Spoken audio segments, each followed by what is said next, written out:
Hi, good day. Today we were going to study our module 18. So our lesson title for today is Use of Safety Devices, and our lesson objectives, the student should be able to number one, understanding system communication and devices. Number two, understanding input and output devices. Number three, known security system. And number four, develop security communication link to monitor our organization that required high security. So, we know naman na yung security system or yung pagsisecured ng isang lugar, establishment man yan or sa bahay, ay napaka-importante.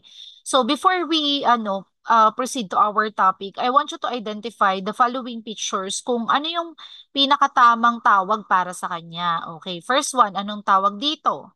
Ayan. Sige nga, i-challenge nyo yung sarili ninyo kahit online. So, ano yung tawag dito? Ayan, saan siya dyan? CCTV ba siya? Security alarm? O, X-ray screening? Card key access? O, pili kayo dyan. And number two, ito yung pangalawang picture. Ayan, mukhang sa pintuan siya, tinatap siya na parang itsura ng card. O, ano kayang tawag dyan? And then ito, number three, ayan, pangkaraniwang nakikita ninyo na hawak-hawak lagi ng mga guard. Tapos, pag pumasok ka sa mall, itatapat yan sa mga bag. O, number four, and then, number five. Ayan. So, tignan natin kung tama ba yung mga sagot ninyo. So, first one is, ito yung tinatawag natin na screening. So, dyan pinapasok yung mga bag. Pwedeng makikita yan natin sa mga LRT, MRT, o kaya naman sa mga airport. Yan. Although, merong some other hotel na meron na ring mga high-tech na sila, gumagamit na sila ng X-ray screening para sa pag-check ng mga items sa mga luggage ng ating mga guests. So, X-ray screening ang tawag natin dyan. Then next one, ito naman yung card na tinatap natin sa pintuan. Bali, hindi mo mabubuksan yung pintuan kapag wala kang ganitong card. For security purposes, para hindi makakapasok yung mga unauthorized personnel sa iba't ibang mga rooms. Ang tawag natin po dyan ay card key access. And then pangatlo, ito naman po, ito yung lagi natin nakikita sa hawak ng mga guard, tinatapat nila sa mga bag ng ating mga customers. So, ang tawag natin dito ay metal detector. Yan. Baka may mga baril, may mga other metals na mga daladala. So, tutunog po yan. And the next one, ito naman ay yung tinatawag natin na security alarm. And then, syempre, yung panglima, pinakakaalam ng lahat at posibleng hindi na kayo magkamali dyan.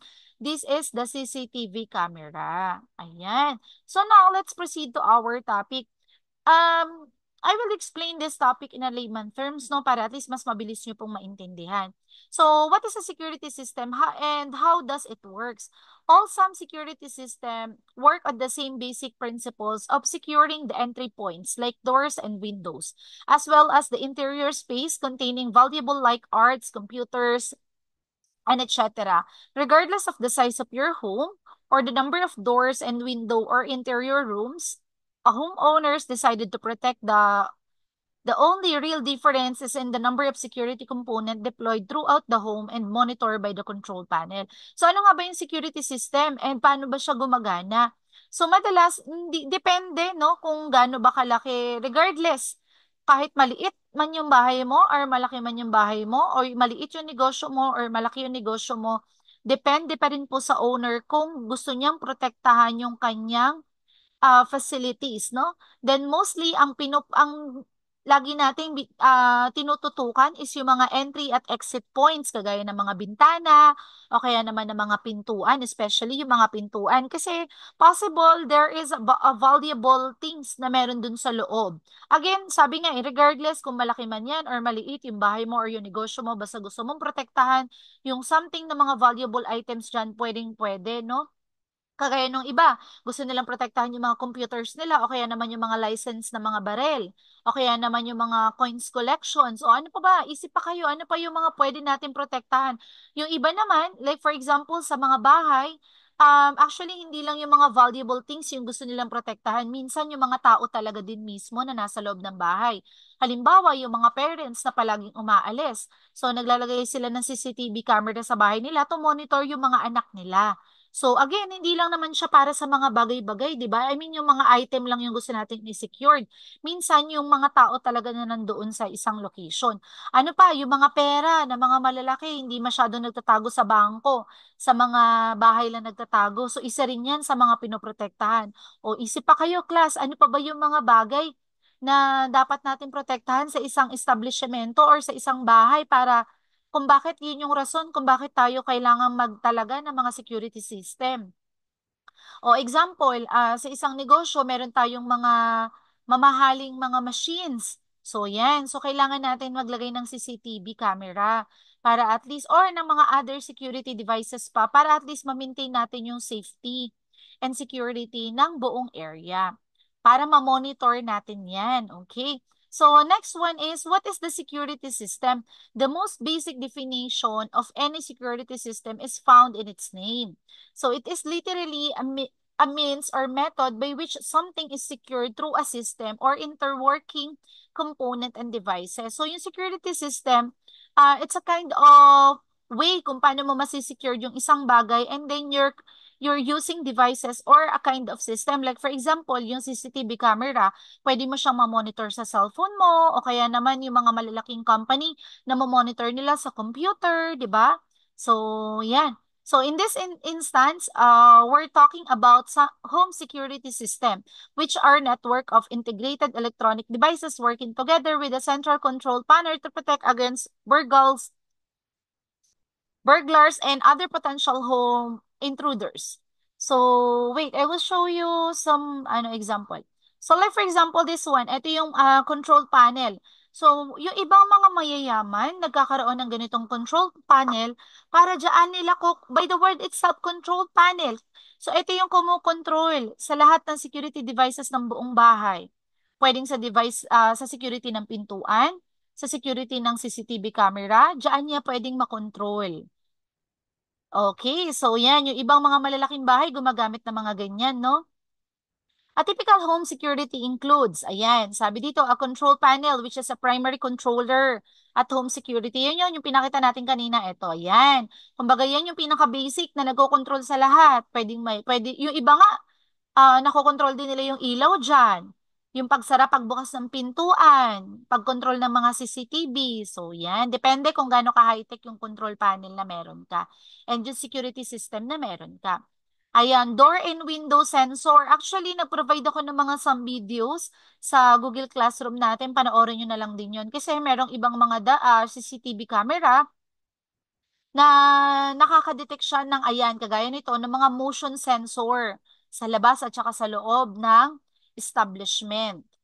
Okay? So, para kapag ka meron silang naramdaman na gumalaw, pwedeng mag-alarm sila. Pero again, medyo komplikado lang to minsan, lalo na kapag hindi ganun ka-high-tech yung item ninyo, kasi baka mamaya false alarm yung mangyari. Baka kasi mamaya hayop lang, pusa lang na napadaan pala, tapos na-detect yung motion, di ba?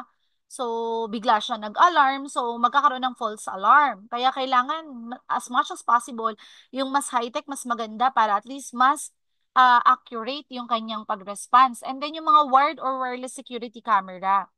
And then ayan, a high decibel siren or alarm. A yard sign and a window sticker. Ayan. Ito yung mga CCTV camera, di ba? Meron ng mga wireless na ganyan ngayon. Yung iba nga hindi na nakatutok sa isang area eh. Kaya niya nang magkumanan, tumingin sa kanan, tumingin sa kaliwa, di ba? Namomotion na rin. Tapos yung iba naman, meron na ring voice command. Yung parang pwede kang magsalita tapos maririnig ng taong nandun, di ba? So, next one. How does a security system work? Home security system work on the simple concept of securing entry points into a home with sensor that communicate with a control panel or command center installed in a convenient location somewhere in the home.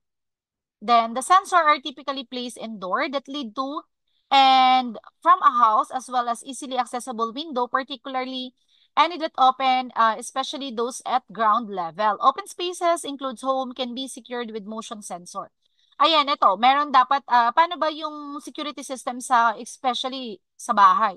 So, yan, yung may control panel, di ba? Para siyang computer style na dito natin, pwedeng pwede tayo mag-command, mag-check, ng pinaka-security system natin. Ayan, kagaya na in-explain ko kanina, ito yun. And then next one is, ayan. Mostly, yung control panel is touchpad siya para at least mas mabilis yung interaction, mabilis siya mapindot. And then madalas meron siyang passcode para naman hindi siya mapipindot ng kahit sino na lang. Tapos nakaprogram yan. And the next one is yung iba naman merong mga door and window sensor. Ayan. Para at least yung mga entry at exit point is mamomonitor din. Okay, then next one is ayan, yung iba, kapag halimbawa may na-detect sila, so mag-a-alarm siya ng malakas na malakas. So, depende na lang sa klase ng security system na meron kayo. And then, ayan, yung motion sensor na sinabi ko kanina, no? The security component when arms are protect a given space by creating an invisible zone that cannot be breached without sounding an alarm. They are typically used to protect rooms containing valuable as well as areas less frequently in a large home. Ayan. Surveillance camera, like yung mga CCTV cameras, 'di ba? Alam niyo, napaka-importante ng mga CCTV camera. Kasi especially yung mga dead spot area, ayan, dapat talaga nilalagay niyo ng mga CCTV camera para at least makikita ninyo agad kahit hindi niyo puntahan ng puntahan palagi. Alam niyo ba na yung ibang mga establishment is nagbabawas na sila ng mga security guard kasi kapag marami naman sila naka-install na camera. Kasi nga, again, halimbawa, mag-install ka ng 10 CCTV camera sa iba't ibang area, tapos naka-monitor ka lang sa isang computer. So, kahit isang tao lang yung nagmo-monitor, maraming area na yung pwede niya ma-monitor by the use of the CCTV camera, tapos titignan na lang niya sa computer, di ba? And yan, ito, again, high decibel alarm, loud enough for neighbor to hear. So, malakas siya para marinig din ng mga kapitbahay na may nag-alarm para at least makukol natin yung attention ng ating mga neighborhood. Kapag sa bahay siya, 'di ba? Para at least maging alert din yung mga kapitbahay tapos matulungan ka if you need help. Yard sign and window sticker. On the surface, these items might seem like nothing, more than marketing tools for alarm companies, but they play important roles in the home security when placed sa security company stickers. Ayan, yung iba parang sticker lang yung inilalagay nila. Akala nyo baliwala lang. Pero pagka nagalaw yung sticker na yung pwede pala mag-alarm yung high decibel alarm natin, no? So, eto lang yung about dito sa security, safety devices. If you have any questions or further additional information, we will discuss on our face-to-face class. Thank you. Bye.